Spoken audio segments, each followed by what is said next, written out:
Happy Halloween, Ben. Thank you. Yeah. So I have an issue with your stance on abortion. Okay. Right. So you define life as starting at conception through biology, pretty much. But I think you take the stance that life is intrinsically valuable because it's life. And that's where I disagree. I think there's two things that make life valuable. I think consciousness, the ability to experience pain, senses and stuff like that, and personal identity. In particular, psychological continuity identity. So the fact that we have memories, we have relationships, people have relationships to us. I think those are Do you need both of those, or is it either or? I just want to clarify your position. Either or. Okay, so if it's either or, then people with Alzheimer's have real continuity problems, you can't kill them. No, because people still have relationships with them though, right? So like just because you have like... I mean, you have a relationship with them, but with people with advanced stage Alzheimer's, they really don't have a relationship. Okay, but for the sake of example, like let's say someone dies, right? The family gets to decide what you do with the body. Because I know what you say. When you say, someone says, oh, it's just consciousness, and then they're brain dead, you say, well, can you stab them? No, you can't. Because that's the family's decision what to do with the body. It's the person's decision what they want to do. So if the family decides to stab them, it's okay to stab the when they're brain dead? Yeah, if they want to No, not brain dead. Let's say that you're comatose for a specifically and predictably short period of time, say 9 months.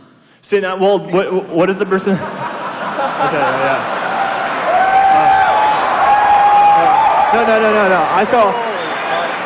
So I would say on the legal grounds, it would depend what the person put in their will. If the person has made clear statements like, hey, don't pull the plug on 9 months, then don't do that. Because I think the first choice is... Right, but let's say the person has not made such clear statements. Say the person can't make such clear statements. So and he's just in a complete coma? Let's say the person has not drawn up a living will or had conversations like this. They're in a car crash, they get in a coma, you know that in 9 months they're going to come out of the coma, and they're going to be fine.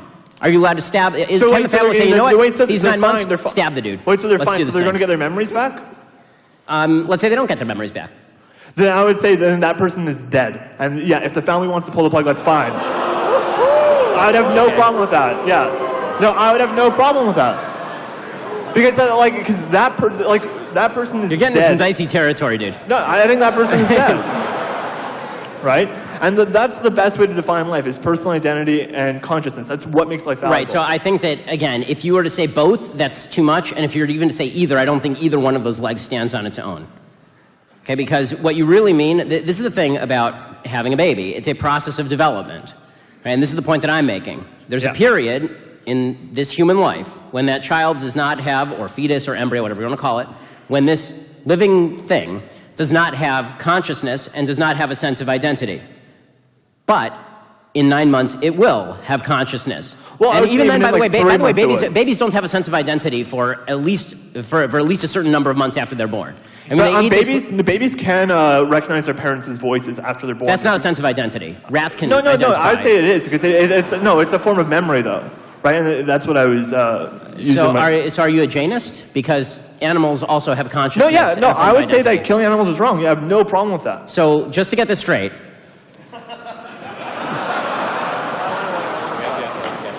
killing Fluffy the hamster, deeply wrong.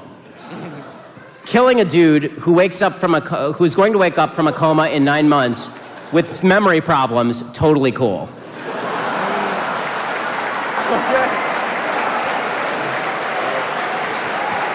Okay, I mean, that's fine. You can have that position. I'm just not going to put you in charge of the NHS.